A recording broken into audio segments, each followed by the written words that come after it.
दोस्तों, आज मैं आपके सामने फिर से हाज़िर हूँ एक अपना नया वीडियो लेकर, जिसमें मैं आज आपको बताऊँगा कि एक इन्वेस्टिगेटर की क्या क्या रिस्पॉन्सिबिलिटी होती हैं कोई भी ट्रायल करने के लिए। ठीक है। और दूसरा मैं ये भी बताऊँगा आपको कि कौन कौन से फॉर्म्स या लॉग यूज़ होते हैं साइट पे रिक्वायर्ड होते हैं क्लिनिकल ट्रायल डॉक्यूमेंटेशन करने के लिए। ठीक है। कौन कौन से इंपॉर्टेंट लॉग्स एंड फॉर्म्स होते हैं। ठीक है। तो अभी हम स्टार्ट करते हैं इन्वेस्टिगेटर रिस्पॉन्सिबिलिटी से। ठीक है। तो इन्वेस्टिगेटर का फर्स्ट रिस्पॉन्सिबिलिटी होता है इन्वेस्टिगेटर क्वालिफिकेशन एंड एग्रीमेंट।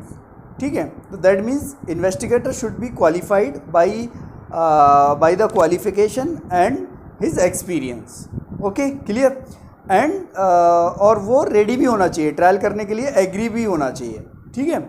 और उनके पास देन सेकंड आता है आपका एडिक्वेट रिसोर्स। तो इन्वेस्टिगेटर के पास एडिक्वेट रिसोर्स होना चाहिए एज़ पर द स्टडी। जैसे आपका स्टाफ होना चाहिए या आपके जो फैसिलिटी है, फैसिलिटी में जो स्टडी की रिक्वायरमेंट है, उस रिक्वायरमेंट के अकॉर्डिंग आपके पास वो रिसोर्सेज अवेलेबल होना चाहिए। तभी आप एक अच्छा स्टडी परफॉर्म कर पाओगे या अच्छा डेटा जनरेट कर पाओगे एज़ पर द ICH-GCP। ठीक है। फिर हम बात करते हैं medical care of the trial subject. तो ये भी एक इन्वेस्टिगेटर की रिस्पॉन्सिबिलिटी है, जो कि बहुत ही इम्पोर्टेंट रिस्पॉन्सिबिलिटी है कि जो भी सब्जेक्ट इन्वेस्टिगेटर जो भी सब्जेक्ट को इनरोल कर रहे हैं, उनका मेडिकल केयर बहुत ही इम्पोर्टेंट होता है। ठीक है। तो आपको इन्वेस्टिगेटर एज ए इन्वेस्टिगेटर आपको उनकी सेफ्टी इंश्योर करनी है या उनकी मेडिकल केयर आपको इंश्योर करनी है। ठीक है। देन आपका आता है प्रोटोकॉल कंप्लायंस। तो आपका जो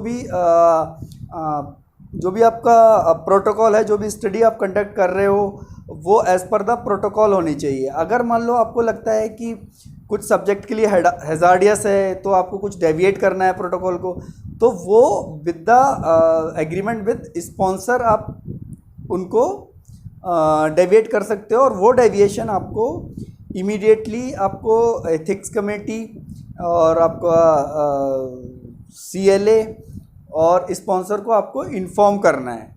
ठीक है। अगर कुछ आपको उसमें डेविएशन करना है और उस डेविएशन का या प्रोटोकॉल में कुछ अमेंड कर रहे हो, तो उस अमेंडमेंट का अप्रूवल होना चाहिए किससे? एथिक्स कमेटी से। उसके बाद ही आपको ट्रायल कंटिन्यू करनी है।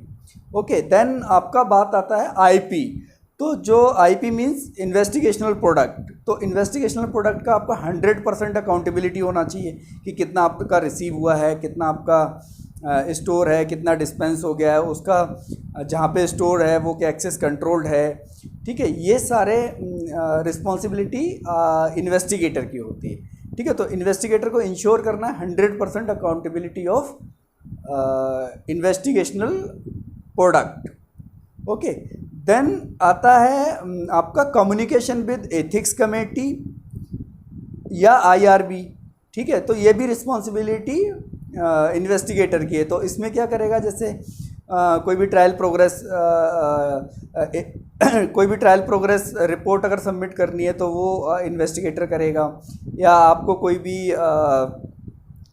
एनुअल स्टेटस रिपोर्ट सबमिट करनी है, तो वो भी करना है आपको, वो एथिक्स कमेटी को कम्युनिकेट करना है। या इनरोलमेंट स्टेटस रिपोर्ट है, वो भी आपको एथिक्स कमेटी को कम्युनिकेट करना है। या आपको कोई आपका ट्रायल प्री मैच्योर टर्मिनेशन हुआ है, सस्पेंड हुआ है, वो भी आपको इन्फॉर्म करना है, एथिक्स कमेटी को कम्युनिकेट करना है।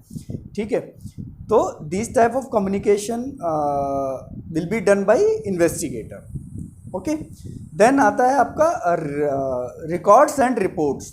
तो जो भी आपके रिकॉर्ड्स एंड रिपोर्ट जनरेट हो रहे हैं, वो एज़ पर द ELCOA आपको जनरेट करना है। ठीक है। और प्रॉपर रिकॉर्ड्स आपको रिकॉर्ड्स एंड रिपोर्ट्स प्रॉपर करनी है। ठीक है। ये भी एक आपका इन्वेस्टिगेटर रिस्पॉन्सिबिलिटी है। देन आता है आपका रैंडमाइजेशन एंड अनब्लाइंडिंग। ठीक है। अगर कोई आप ब्लाइंडिंग स्टडी कर रहे हो, तो ब्लाइंडिंग स्टडी में अगर कुछ इमरजेंसी आ जाता है ऐसा कि जिसमें आपको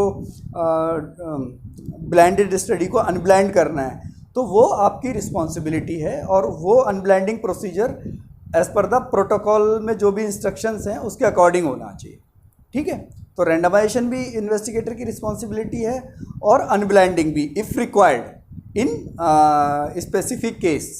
ओके, देन आपका आता है ऑब्टेनमेंट ऑफ इन्फॉर्म कंसेंट।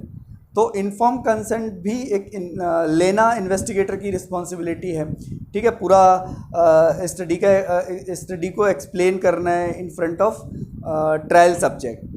ठीक है, और उसका कुछ भी क्वेरी होता है वो भी आपको रिजॉल्व करना है। तो ये सब और लास्ट में आपका उसको रिटन इन्फॉर्म कंसेंट भी ऑब्टेन करना है। ठीक है, और ये भी एक इन्वेस्टिगेटर की रिस्पॉन्सिबिलिटी है। ओके, देन आता है सेफ्टी रिपोर्टिंग। तो अगर इन केस कोई भी एडवर्स इवेंट हो गया तो वो भी आपको इमीडिएटली आपको रिपोर्ट करना है applicable authority like CLA, investigator, institution. ठीक है, व्हाटएवर।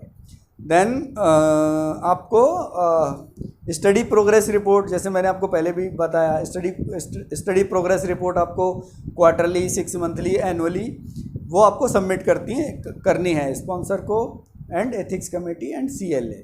ठीक है, एज एप्लीकेबल। ओके, देन आपको कुछ भी प्री मैच्योर टर्मिनेशन है स्टडी का तो वो भी आपको इन्फॉर्म करना है। किसको? एथिक्स कमेटी, स्पॉन्सर या CLA को, जहाँ भी एप्लीकेबल है। ठीक है, तो आपको वो भी आपकी एक रिस्पॉन्सिबिलिटी है। देन इन्वेस्टिगेटर का एक रिस्पॉन्सिबिलिटी है कि लाइक फाइनल रिपोर्ट भी इन्वेस्टिगेटर की रिस्पॉन्सिबिलिटी है कि जो भी फाइनल रिपोर्ट आता है उसका आउटकम क्या है वो भी आपको रिपोर्ट करना है। ठीक है, तो ये पार्ट हो गया इन्वेस्टिगेटर रिस्पॉन्सिबिलिटीज़ कि क्या क्या इन्वेस्टिगेटर की मेन रिस्पॉन्सिबिलिटीज़ होती है। ठीक है, अभी हम बात करेंगे कि साइट पे कौन कौन से इम्पोर्टेंट लॉग्स या फॉर्म्स होते हैं जो जनरली यूज़ होते हैं during the clinical trial.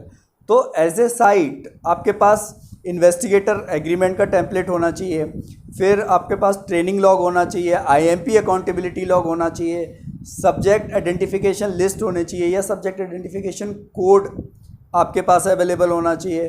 Then site visit log या मॉनिटरिंग विजिट लॉग आपका साइट पे होना चाहिए।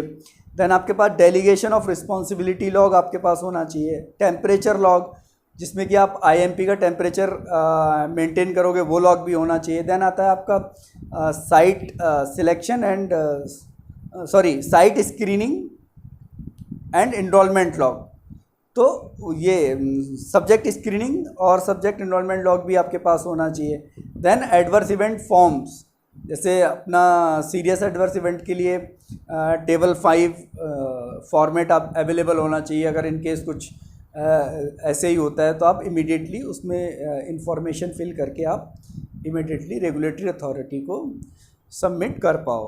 तो आई होप आप लोग अच्छे से समझ पाए होंगे कि इन्वेस्टिगेटर की क्या क्या रिस्पॉन्सिबिलिटी होती है और साइट पे कौन कौन से लॉग होते हैं जो कि बहुत इंपॉर्टेंट होते हैं साइट के लिए, जिन्हें थ्रू आउट द स्टडी आपको मेंटेन करना पड़ता है।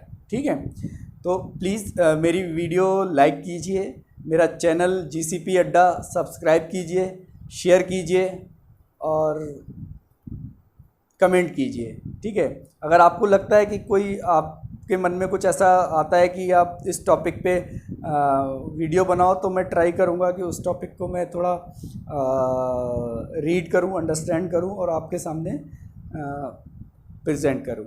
Thank you so much for watching my all videos.